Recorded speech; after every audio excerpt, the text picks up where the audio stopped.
à 6h15, ouverture du kiosque d'Europe 1, Maxime. Entre ici, le kiosque d'Europe 1, Émilie Bonneau pour les régions, Jean-Philippe Ballas pour la presse internationale, Axel de Tarlet pour la une de l'Écho et Eva Rock qui regarde la télé pour nous. Bonjour à vous quatre. Bonjour Maxime. Mais comment ça va?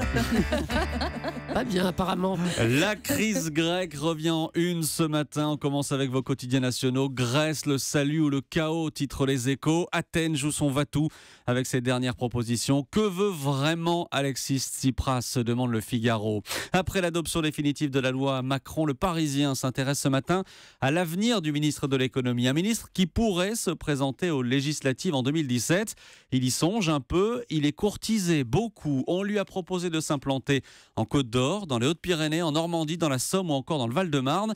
Il se tâte, reconnaît un de ses proches, mais il n'a pas besoin de la politique pour vivre. Lui, fin de citation. Un bel hommage à lire ce matin dans le Figaro, reportage consacré à l'association des sauveteurs en mer, 7000 marins bénévoles qui portent secours aux bateaux en détresse. Franchement, rien d'extraordinaire, répond le responsable de l'équipage de l'Octudie dans le Finistère. On va en mer et on porte secours, c'est ce qu'on a toujours fait. Le président de l'association, lui, est admiratif. En 45 ans de fonction publique, je n'ai jamais vu une organisation comme celle-là qui remplit efficacement une mission aussi importante et à un coût aussi exceptionnellement bas. Et puis je voulais ce matin rendre un autre hommage. Elle vous a tous rendu de fiers services depuis plus de 30 ans. Il va falloir que vous soyez forts toutes et tous. C'est la fin pour la prise Péritel. Le Parisien nous apprend que la page est définitivement tournée. Les nouveaux téléviseurs n'ont plus l'obligation de proposer au moins une prise Péritel. L'obligation légale, datée de 1980 en France. Oui, je vous l'avais dit, il va falloir être fort. Mais mon magnétoscope, les VHS, ça marche toujours quand même. Il faut passer à autre chose, là, Jean-Philippe. À la une Je des revends régions. mes cordons, tu veux. À la une des régions, Émilie Bonneau, qu'est-ce qui fait la une de la presse régionale ce matin? Eh bien, les vacances, avec en une de la Provence, la région prête pour le rush, prête à accueillir les estivants et à assurer leur sécurité.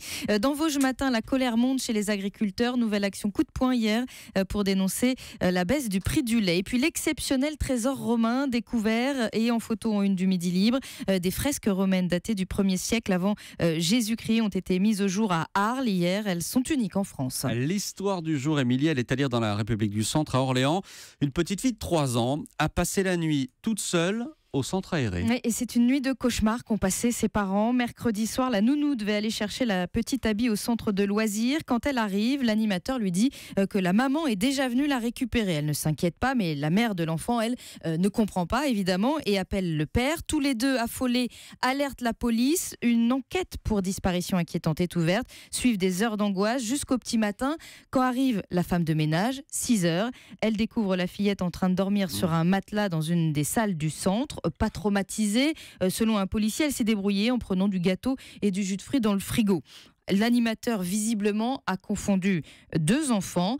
Mais le problème que reconnaît le maire d'Orléans, Olivier Carré, c'est que personne n'a vérifié que tous les petits étaient partis ce soir-là. Il a rencontré hier les parents d'Abby pour leur présenter les excuses de la ville. Ouais, c'est la moindre des choses. Merci beaucoup, Émilie Bonneau. La presse internationale, Jean-Philippe Ballas, dans ce kiosque ce matin, le destin étonnant d'une jeune Italienne surnommée l'ange des réfugiés. Oui, j'ai vu ça notamment sur le site de BuzzFeed, également dans la presse italienne. Elle s'appelle Nawal Soufi, elle a 27 ans. Elle est sicilienne, née au Maroc, et depuis 2013, son téléphone portable est devenu une sorte de balise de détresse, d'appel d'urgence pour les réfugiés syriens. Il faut comprendre que Nawal reçoit des appels désespérés ou des textos à n'importe quelle heure du jour et de la nuit.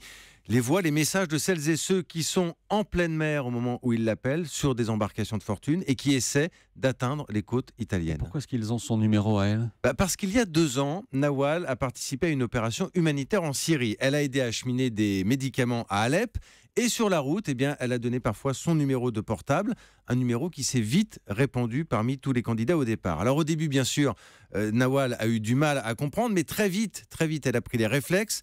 Notamment aider les réfugiés en panique à activer la géolocalisation sur les téléphones portables. Dans le même temps, elle appelle les gardes-côtes italiens, elle donne la position et elle organise d'une certaine façon les secours. Alors, elle prend son rôle très à cœur, Nawal, elle a son téléphone chargé sur elle en permanence. Un livre vient de sortir sur sa vie en Italie. On apprend notamment que Nawal est là aussi pour écouter la détresse de toutes les familles qui sont restées en Syrie, des pères, des mères qui n'ont plus de nouvelles de leur enfant embarqué sur un bateau. Nawal prend le temps toujours de les écouter. Certains, dit-elle, appellent 1 an après. Leur seul espoir, leur seul maigre espoir, c'est ce numéro de téléphone. Un numéro de téléphone comme seul espoir. Merci Jean-Philippe Ballas. À la une de la presse, Écho, Axel de Tarlet, la révolution de l'intéressement à la SNCF. Ça, c'est-à-dire dans le Figaro ? Exactement, parce que la SNCF était l'une des rares, voire la dernière entreprise où il n'y avait pas d'accord d'intéressement. Donc, c'est-à-dire que quand il y a des bénéfices dans une entreprise, les salariés peuvent en profiter et ont une petite partie de ces bénéfices qu'il y a partout.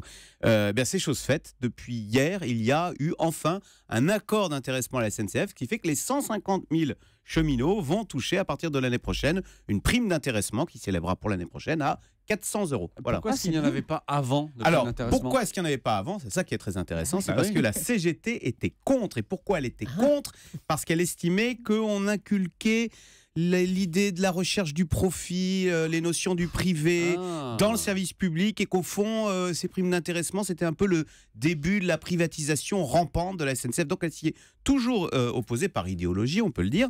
Le problème, c'est que à la SNCF, la CGT, qui a toujours mis son veto, est majoritaire chez les roulants. Donc ça s'appelle SNCF Mobilité, vous savez, c'est le nouveau nom. Mais elle est minoritaire dans ce qu'on appelle le réseau, l'ancien RFF, qui s'appelle SNCF Réseau. Et donc on allait arriver à cette situation un peu ubuesque, où les 50 000 cheminots qui travaillent sur les réseaux, eux, allaient avoir la prime de 400 €, parce que là, il y avait eu un accord. Et les 100 000 cheminots qui, eux, sont roulants, eux, allaient être privés de primes parce que la CGT était contre par principe. Donc, du coup, les syndicats, enfin la CGT s'est dit, là, c'est quand même un pont d'or qu'on offre à la CFDT, qui, elle, est pour la prime et qui a signé la prime. Et donc, du coup, on a mis l'idéologie dans sa poche, tout le monde a signé. Et du coup, il y a désormais un accord d'intéressement et les 150 000 cheminots toucheront la prime à la SNCF. Tant pis pour l'idéologie. Voilà, et il y aura une prime. Merci Axel de Tarlet. Eva Rock. On aura une prime, nous aussi ? Oui, il y a des primes d'intéressement à Europe 1, je vous le confirme. Est-ce que vous êtes roulante C'est toute la question. La boîte à musique, Eva Rock, c'est ce soir sur France 2, 23h15 avec Jean-François Zigel. Très bonne émission. Ah, c'est le rendez-vous que j'attends. Il n'y a que 5 émissions par été. C'est vraiment 5 pépites à pas manquer. Donc présenté par Jean-François Zigel, qui est un formidable conteur et qui vous emmène découvrir les œuvres de musique classique, d'abord avec pédagogie et surtout avec un plaisir immense qui fait partager. Et ce qui est fou, c'est qu'Eva Rock réussit à faire sa chronique en jouant du piano. Oui, vous avez vu ? C'est formidable. C'est incroyable. Je vous avais réservé ça pour aujourd'hui. Alors ce soir, vous allez voir autour de ces 3 invités qui sont Ariel Dombal, Jean-Pierre Coff et Antoine de Maximi. Jean-François Zigel a choisi de développer le thème du voyage. Je vous propose de partir aussi, direction l'Afrique. Je vais vous faire écouter un petit morceau, vous allez me dire de quel instrument il s'agit. La harpe. Et presque. Et en Afrique. Alors la harpe en Afrique, c'est un peu compliqué, mais on appelle ça la harpe de l'Afrique. C'est joué en Afrique de l'Ouest, ça s'appelle une kora. Je ne sais pas si vous voyez, comme une sorte de guitare, voilà, qui est avec debout. Une grosse boule. Exactement, Voilà. une grosse calebasse. Et ce que la personne que vous venez d'entendre, c'est Balaké Sissoko. C'est un des plus grands joueurs de kora que vous verrez ce soir et qui vous expliquera justement toutes les caractéristiques techniques de cette kora. Alors, autre voyage, c'est grâce aux musiques de films. C'est très facile. Comme les invités pendant l'émission, vous allez devoir reconnaître de quel extrait il s'agit. Okay. À mon avis, en 2 secondes, vous comprenez. Star Wars. Eh oui. Hommage à vous, Jean-Philippe, parce que je sais que vous adorez ça.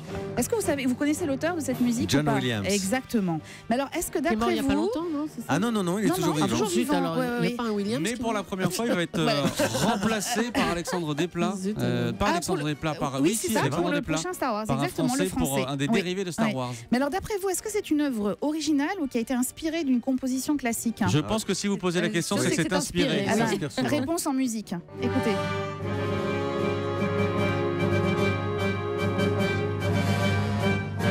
Alors pour ceux qui ont vraiment l'oreille musicale, c'est en 5 temps, alors que la musique de Star Wars c'est en 4 temps, je vais y arriver. C'est un morceau du compositeur classique qui s'appelle Gustav Holst. C'est une musique qui date en fait de la Première Guerre mondiale. Et George Lucas avait demandé à John Williams de s'inspirer de ses œuvres classiques pour faire la musique du thème de la guerre des étoiles. Vous allez découvrir d'autres œuvres classiques, d'autres étranges instruments qui viennent d'Asie, notamment tout au long de la soirée. C'est absolument délicieux, on s'ennuie jamais. Pour moi, c'est vraiment la télé telle que je la conçois, c'est-à-dire qu'on apprend, on s'ouvre au monde, on s'amuse et on sourit. Et c'est pas toujours le cas d'avoir des choses un peu inédites comme ça pendant l'été. Exactement. C'est une très bonne idée. La boîte à musique Jean-François voilà. Jean-François Zigel. J'y arrive sur France 2 à 23h15. Merci Eva Rock et merci à vous quatre. C'était le kiosque sur Europe 1.